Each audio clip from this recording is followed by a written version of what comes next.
Well, welcome to the latest edition of TV and the Net. I'm Tom Vartaney, and today's show brought to you by AmeriQ Credit Union for every day, for everything, located next to Little Caesars at 3944 Route 281 in Cortland, by Right Angle Creek Farm and Marathon. All natural, pasture-raised Angus beef from our farm to your table.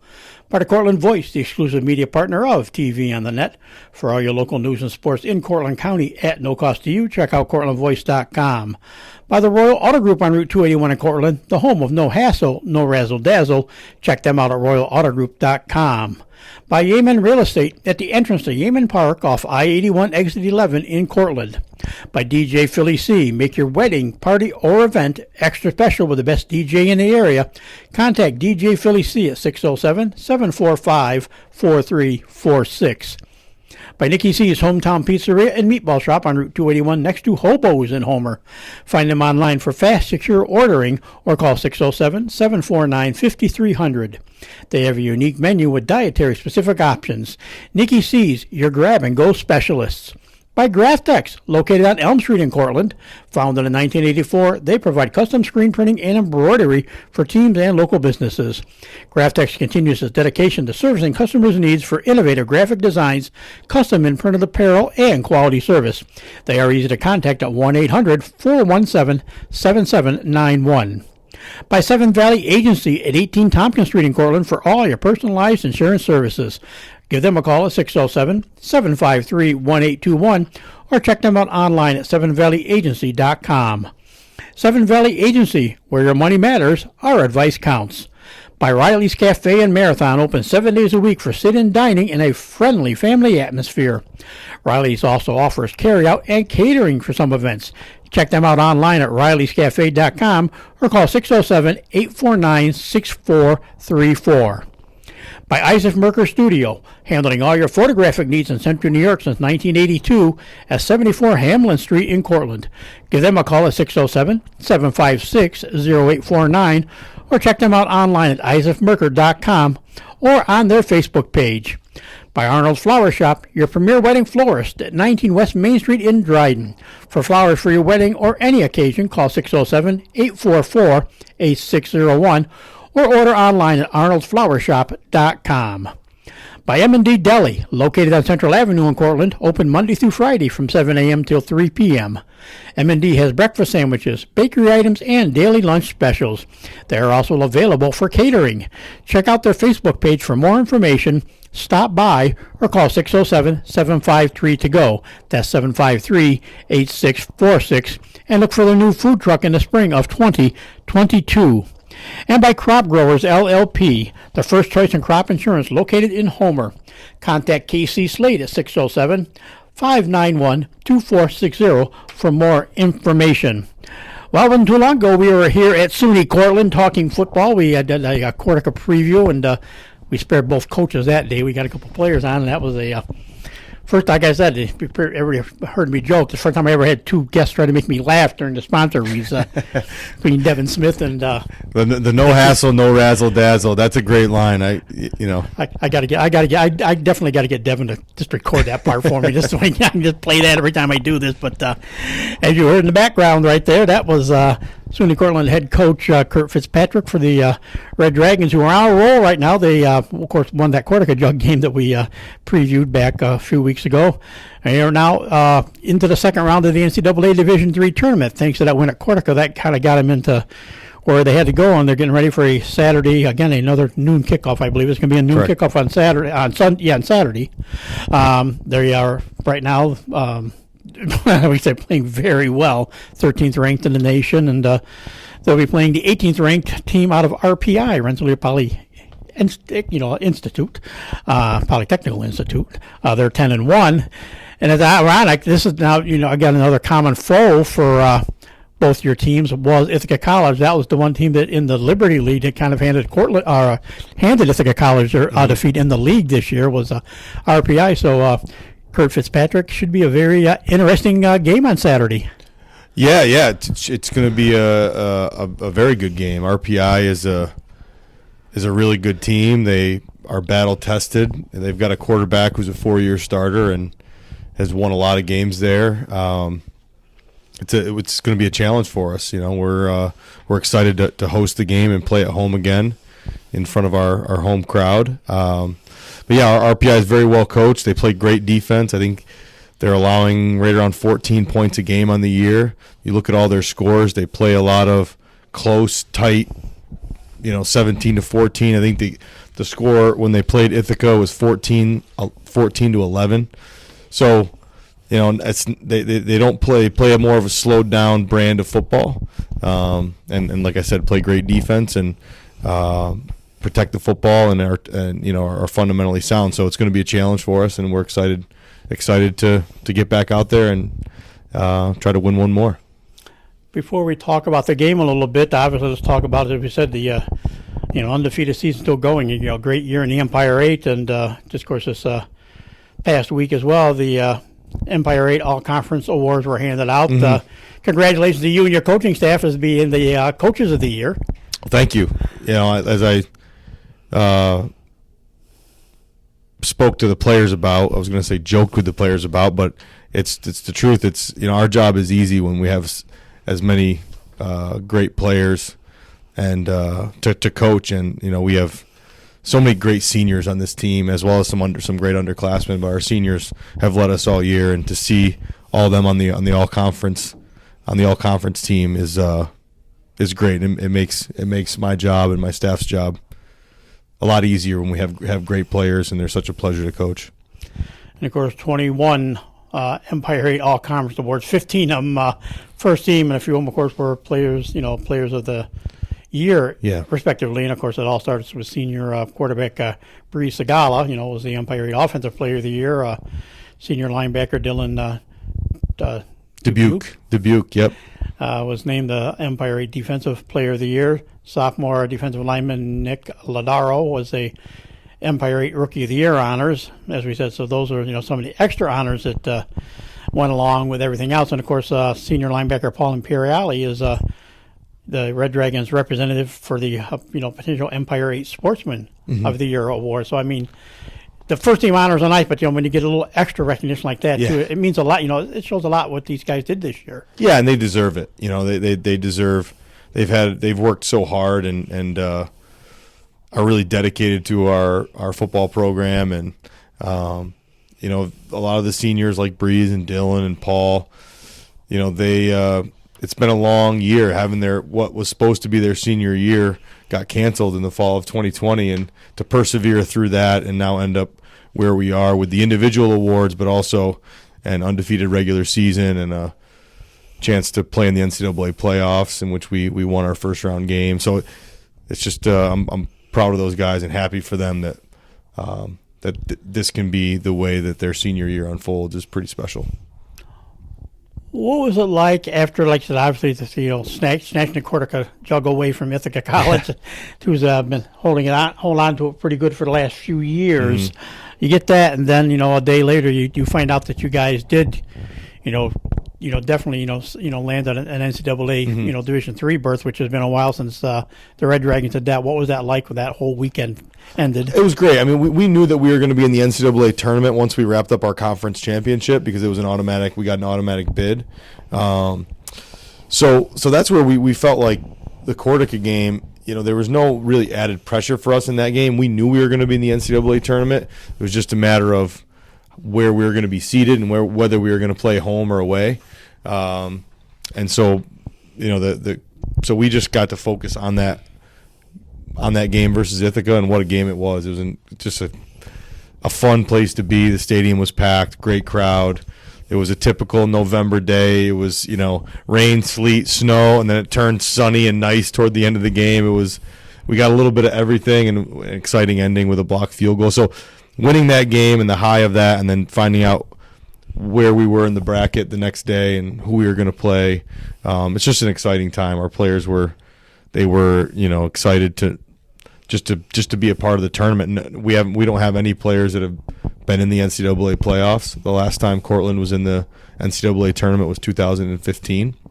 So this is all new to everybody, and they're just kind of taking it one week at a time. As far as this playoff format, like you're home for the first round, you're home for the second round. Do you still have a shot at being home in when the quarterfinal round rolls around, or does it start drifting off to Yeah, a I mean, neutral site. I think technically we do have a chance. It depends on who you play. So whoever you're matched up with whichever team has the stronger resume, essentially, would host that game. So beyond RPI, if we're fortunate, depending on who wins versus in the game Saturday, us versus RPI, would play the winner of North Central, who is the North Central University is the defending national champion from the Chicago area. They're playing University of Wisconsin lacrosse. Two good teams. So whoever would play the winner of that game, if that winner is North Central, then we would Be on the road. almost assuredly be on the road and flying out to Chicago next weekend. If it was Wisconsin lacrosse, I think we'd have a chance to host that game. So, we're excited either way. We just need to focus on beating RPI and giving ourselves an opportunity to survive to play another week. How much trickier has this week been preparing for the game Saturday with, of course, this yesterday, we're recording this before Thanksgiving, but this will air the day after Thanksgiving, of course, on Friday, part of our College Spotlight series. But, with Thanksgiving kind of thrown in the mix, and a lot of places, the students are heading home. A lot of them, they go home for the weekend, but obviously these guys can't go home because they've got a game to prepare for. What kind of challenges has that presented this week? Yeah, it is a little bit of a logistical challenge, but it's also fun and cool in and of itself. On Thanksgiving morning, to practice on Thanksgiving Day, that means you've done something really special. So our guys are excited for that. We are, the logistical challenge. Classes end on today, Tuesday is the last day of classes. So our entire team is going to practice this afternoon. Our whole team is going to practice on Wednesday afternoon. And then only those that are on the 58-man roster, we're only allowed to dress 58 players for an NCAA playoff game. So only those on the 58 plus a few others will stay around for Thursday's practice. The rest of the guys are free to go home for Thanksgiving with their families after Wednesday's practice. So, it's a little tricky. Dining halls are closed on campus, so we've got to figure out meals and all the logistics of that stuff, but as coaches, we're excited to do it. It's this is what we've worked so hard for, to keep playing on Thanksgiving week. So we're going to embrace it. I throw in for a plug for a person I'd like to get us a sponsorship because they were popular with the Jets. Doug's Fish Fry would be the ideal place for team meals. The Jets seem to like going there. Yeah. Very true.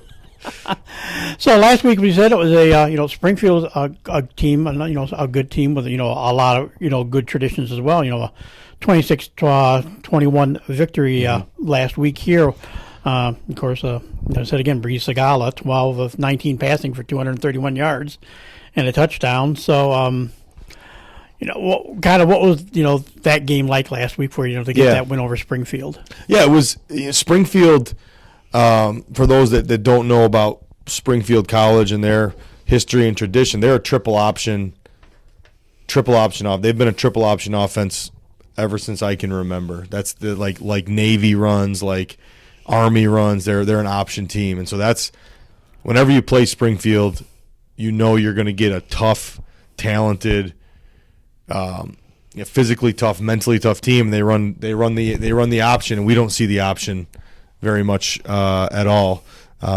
We joked the Homer Trojans saw it at Maine Endwell last week, the same day we were playing Springfield.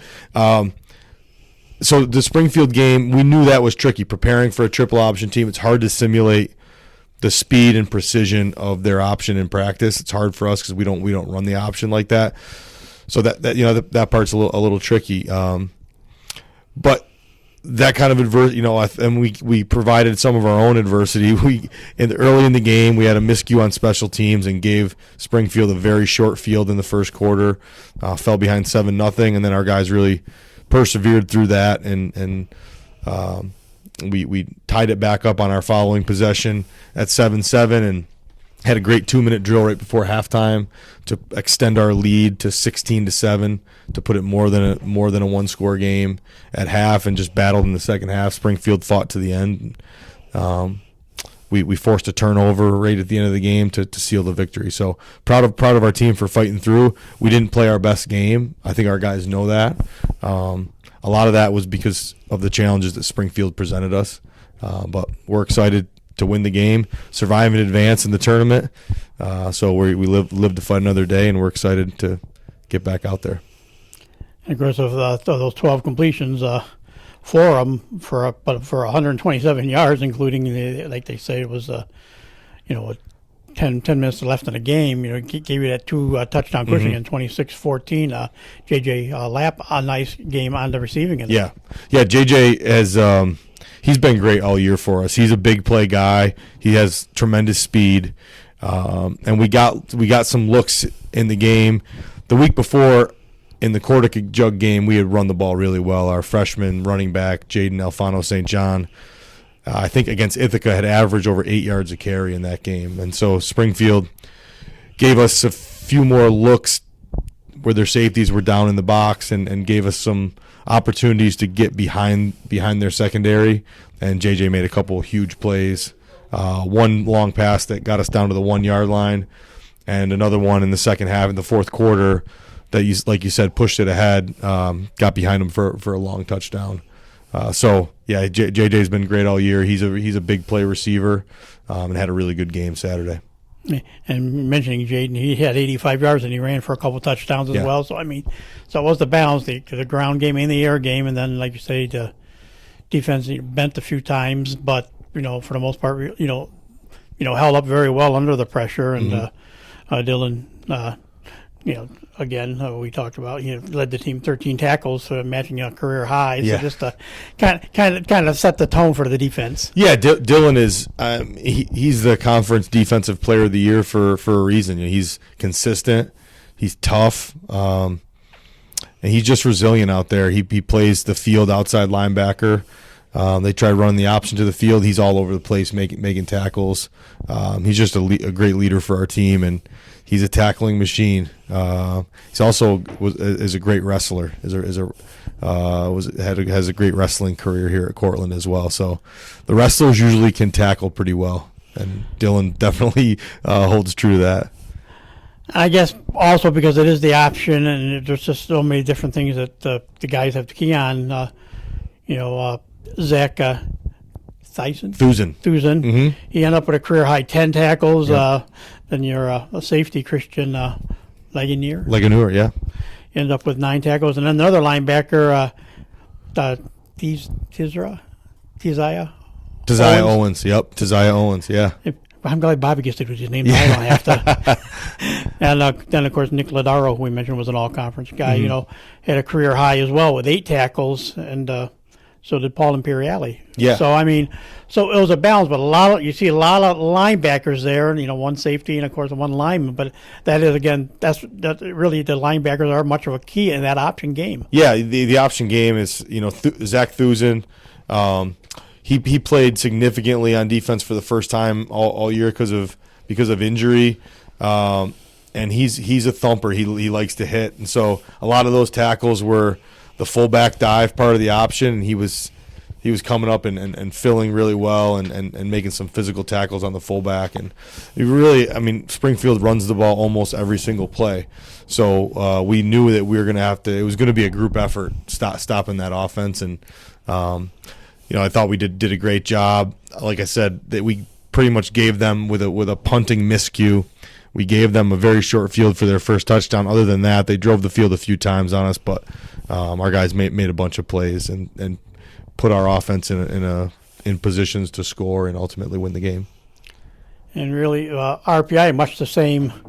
Everything they had to going up against Endicott. They jumped out that 14-0 lead. Of course, all 3 of their touchdowns came via the air route, and we'll talk about some of their key players here in a minute. But they do run the ball, but they are a passing team. Yeah, they ran, and I thought they ran the ball really well against Endicott, but that's not RPI. When you look at their big plays throughout the course of the season, it's their quarterback, Marinopoulos. Like I mentioned before, he's a veteran guy. He's been around, seems like forever. It's him delivering the ball to their receivers, but they can run the ball too. They're they're well rounded on offense. So which makes them challenging to defend because they can maintain some balance. But their receivers are really good playmakers, and they got a quarterback who can deliver the ball. Like I said, yeah, they rushed for 1,000, just over 1,000 yards as a team rushing, and their leading rusher was 490 yards. Yeah.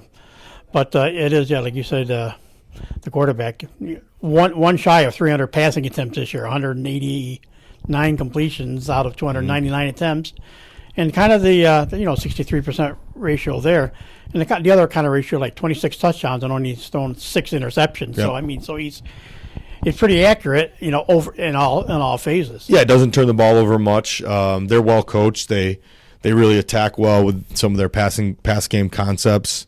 Put their receivers in a chance to win one-on-one battles. They got a big receiver, number 2, McDonald is his last name, who is like a jump ball guy. He's a big body. He's probably 6'3", 6'4". So yeah, they're a challenge to defend for sure. Yeah, Vinny McDonald. Of the 2,270 yards total completions by RPI, again 2,134 of them by Marianopoulos, however you want to say his name. Yeah. He's one of those tongue twisters. But Vinny McDonald, 38 catches for 567 yards, averaging almost 15 yards a catch. He has 9 touchdowns. 9 touchdowns, yeah. Peter Lombardi, 57 catches, just 549 yards, averaging just over 9.5 a catch, but he's got 6 touchdowns as well. So, those are the 2 primary go-to guys, but then Sterling Sutton Walker with, another 29 catches for 300 yards and a couple touchdowns, but they're balanced. They are. They spread it out. You can't really key on just one guy. But we have a lot of great players on our defense too. I think a big key is our defensive line: Devin Smith, Nick Lardaro, John Manganella, Will Ruckert, Anthony Dennison. Those guys winning their matchups up front in the pass rush and putting some pressure on RPI's quarterback, who he's more of a pocket passer, and I think he's a little banged up right now, so he's not moving great. So being able to attack him and put pressure on him will help our coverage for sure. Yeah, like you said, even though they got all this yards, they're not a huge offensive juggernaut point-wise. Averaging just over 22 points a game. But again, they're only giving up just over 14 points a game. So like you say, it's every game's a nip and tuck game with them. But that serves well when you get to the postseason. If you're used to playing in tight games, they're going to do absolutely. They play. I told our team, don't look at the scores. Don't look at the scores. Don't look at the stats. They play complementary football. I think RPI embodies you only have to win by 1 point. You don't have to win by you don't get more benefit from winning by a lot versus winning by a close margin. They play complementary football. I think they know their defense is really good, and so on offense, they just play fundamentally sound. And when given their opportunities, they certainly have the talent to make big plays and explosive plays. But they're not just gonna give you a turnover and give you a short field, because they know if I think as a team, if they make the opposing offense have to drive 80, 85 yards for a touchdown, it's hard to do that against their defense. So they're good in that way. And so playing against a team like that, our offense has got to be able to sustain drives. We want to win the turnover battle, which we've been doing a great job of all season, to give our team some shorter fields and the ability to be a quick strike team and put points on the board. If we can do that and make them play from behind, I don't think they're really comfortable doing that. What do you expect from defensively? I know, like you say, you've tried to keep a good balanced attack this year, though obviously we know Breeze can throw the ball, but you do look for that balance. Mm-hmm. What do you see from defensively, and what will it take to beat that defensive group? Yeah, the defense, they're really good up front. Their 3 defensive linemen and 4 linebackers are really good. They're really good at stopping the run. They've got some veterans in the secondary who've played a lot of football. Some talented corners. I think for us, even though we do, you look at Breeze's statistics, and he's got a lot of passing touchdowns and a lot of passing yards and all that stuff. For us, everything starts for us with the running game. If we can establish a running game to make the defense get out of a too high safety coverage and bring a safety into the box and if we can force them to do that, it opens up the passing game. And so, we want to try and get our running game going, and that provides some consistency in moving the chains, but also eventually opens up opportunities for our passing game. So we know our offensive line has to play well. We have to run with physicality, and that's what we're going to be looking to establish. You also don't know what the weather is going to be on November 27th in Cortland. So, we got to be ready that if it is a little bit windy and nasty, then we've got to be able to strap it up and run the ball to win. So we're going to practice all week with the intent to do that. And like you said, one big advantage the team has had this year, the home games. You have had a nice crowd for the home games. Mm-hmm.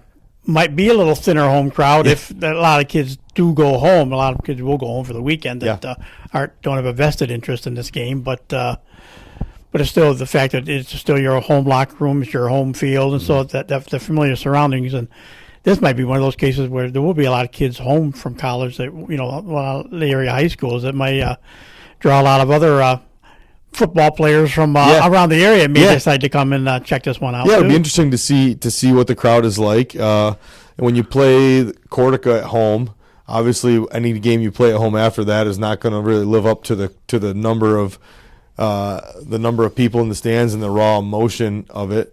But I thought our players were excited last week to not have playing in front of a crowd in the Cortica Jug game. It's emotional and it's a little bit emotionally draining. Last week, we could just focus on the football more. It wasn't about all the stuff surrounding the game. It was just, us versus them. And we had a nice crowd, a lot of families there, some students in attendance. This week, Thanksgiving week, obviously our students are all gone. So, for our team, we're just happy to be playing on Thanksgiving, and I know we're going to have some even though the weather will be cold, the tailgate, pregame and postgame will be hopping, and I know we've got some loyal fans who we appreciate their support very much. But we're excited to play, whether there's nobody in the stands or the stands are full. We just like to play. As we said last year, you were named the head coach last year, and of course it was the year that didn't exist, so it gave you an extra year to prepare for. It seemed like it existed to me. I'll tell you that. Yeah. But what's it like for you? Like you said, your first year of really getting to coach games and stuff, and like you said, an undefeated season up to this point, and going second round of the tournament. What's this overall transition now that you've had to do this? What's it felt like for you this year? Yeah, I mean, I think looking back on it, knowing where our team is right now and how tight this bond is with these guys, I don't think this group in 2021 would be where we're at if we had played in 2020. I think that this is like a perfect storm with the seniors coming back for an extra year, the shared adversity that they all went through when the fall 2020 season was canceled. I think that bonded them together tighter and stronger than what would be what it would have been otherwise. So, you like to think everything happens for a reason. I think this is this team is special because the 2020 season got canceled. More special. So I think future teams have a lot to live up to because this group is pretty pretty tight knit and have great leadership and grit on this team. So, well, that's the one thing I remember when we talked to Devin Smith there for the Cortica preview.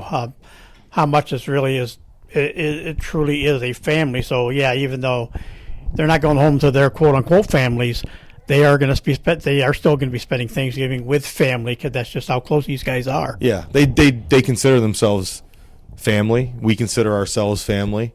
You spend football is such an investment. You spend so much time with one another, not just in season but in the off season. And as a college football team, it's different than your friendships with your high school teammates because when you're as close as you are with your high school teammates, after practice you go home and you come back the next day. In college, you don't go home. You live with the guys that you're playing with. So there's an extra layer of closeness there for that reason. and so they do consider themselves family and brother, and there's a brotherhood. Some of that gets passed off, I think, by outsiders as being a little bit cliched, but I don't see it as that. I think that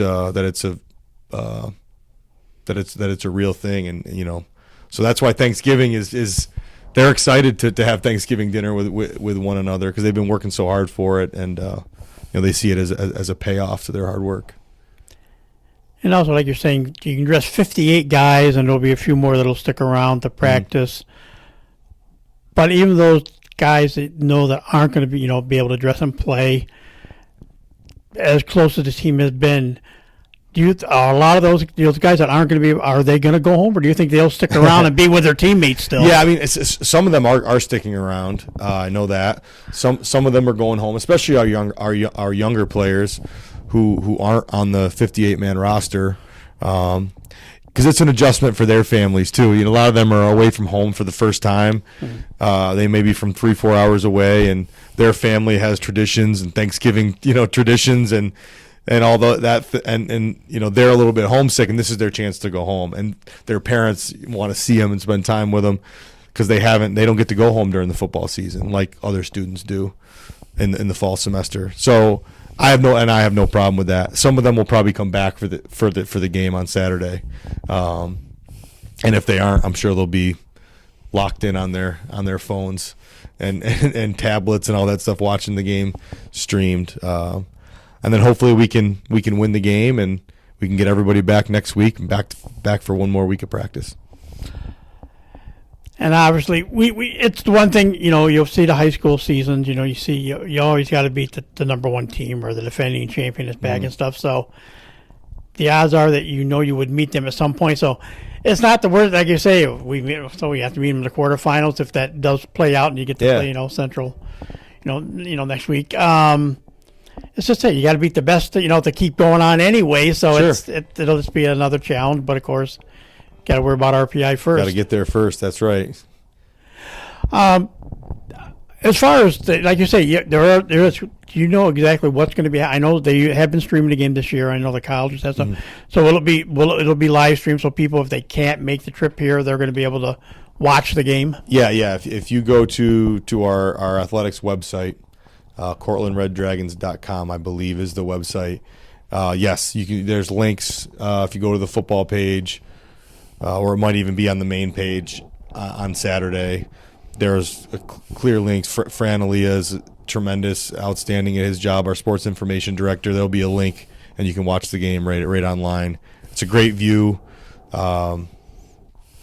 Everything. It's really top of the line. So yeah, it's almost like you're watching it on ESPN. We can kind of throw this in here too, since it's before Thanksgiving. I think actually, like it is actually today, Fran's birthday, so we can all throw a birthday shout out to Fran at the same time. So, one thing I know in high school, like you said, there was a little last week. There was a little defensive, a little special teams miscue. Yep.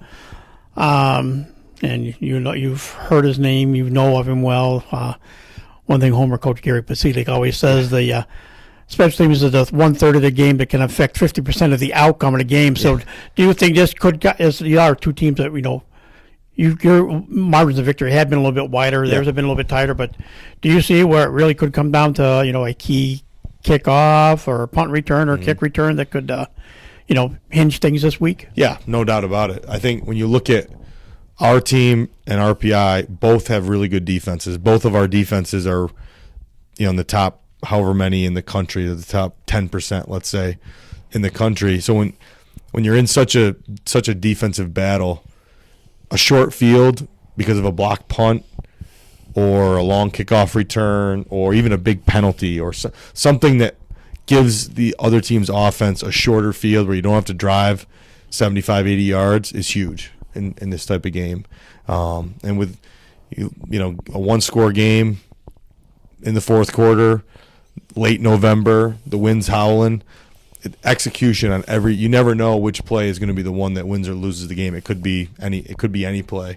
And those kicking plays, the specs plays, when you're punting or they're punting and they got to snap the ball 14 yards back in the wind and all that stuff has to happen. It's they're all critical. Could have that little coating of ice on it if it's a little sleet or something or snow or whatever else could be happening. So it's.